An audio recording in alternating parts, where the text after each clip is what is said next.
go to the next topic, and we may want to get back into some of this during this next discussion. I want to ask both of you about the people that you're going to bring into the government. And our best insight yet is who you picked as your running mates. So I'll begin by asking both of you this question, and I'll ask you to answer first, Senator Obama. Why would the country be better off if your running mate became president rather than his running mate? Well, Joe Biden, I think, is one of the finest public servants that has served in this country. It's not just that he has some of the best foreign policy credentials of anybody, and Democrats and Republicans alike, I think, acknowledge his expertise there. But it's also that his entire life, he has never forgotten where he came from. Coming from Scranton, fighting on behalf of working families, remembering what it's like to see his father lose his job and go through a downward spiral economically.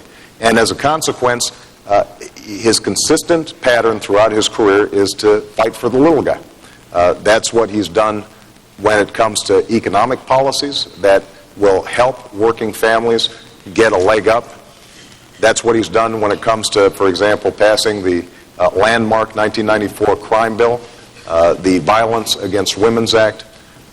Joe has always made sure that he is fighting on behalf of working families. And I think he shares my core values and my sense of where the country needs to go. Because after 8 years of failed policies, he and I both agree that what we're going to have to do is to reprioritize, make sure that we're investing in the American people, give tax cuts not to the wealthiest corporations, but give them to small businesses and give them to individuals who are struggling right now, make sure that we finally get serious about energy independence, something that has been languishing in Washington for 30 years, and make sure that our kids get a great education and can afford to go to college. So on the key issues that are of importance to American families, Joe Biden's always been on the right side, and I think he will make an outstanding president if, heaven forbid, something happened to me. Senator. Well, Americans have gotten to know Sarah Palin. They know that she's a role model to women and reformers all over America. She's a reformer. She took on a governor who was a member of her own party when she ran for governor. When she was the head of their Energy and Natural Resources Board, she saw corruption, she resigned. And said, this can't go on. She's given money back to the taxpayers. She's cut the size of government. She negotiated with the oil companies and faced them down a $40 billion pipeline of natural gas that's going to relieve the energy needs of the of what they call the lower 48. She's a reformer through and through. And it's time we had that breath of fresh air coming into our nation's capital and sweep out the old boy network and the cronyism that's been so much a part of it that I've fought against for all these years. She'll be my partner. She understands reform. And by the way, she also understands special needs families. She understands that autism is on the rise. That we've got to find out what's causing it. And we've got to reach out to these families and help them and give them the help they need as they raise these very special needs children.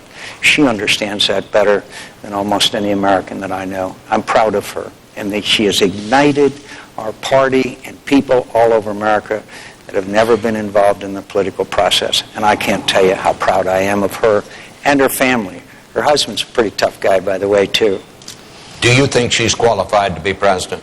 You know, I think that's going to be up to the American people. I think that obviously she's a capable politician who's has, I think, excited a base in the Republican Party. And I think it's very commendable, the work she's done on behalf of special needs. I agree with that, John. I do want to just point out that autism, for example, or other special needs, will require some additional funding if we're going to get serious in terms of research. That is something that every family that advocates on behalf of disabled children talk about. And if we have a across-the-board spending freeze, we're not going to be able to do it. That's an example of, I think, the kind of the use of the scalpel that we want to make sure that we're funding some of those programs. Do you think Senator Biden is qualified? Well, I think that Joe Biden is qualified in many respects, but I do point out that he's been wrong on many foreign policy and national security issues, which is supposed to be his strength. He voted against the first Gulf War. He voted against it, and obviously we had to take Saddam Hussein out of Kuwait, or it would have threatened the Middle Eastern world supply. In Iraq, he had this cockamamie idea about dividing Iraq into 3 countries.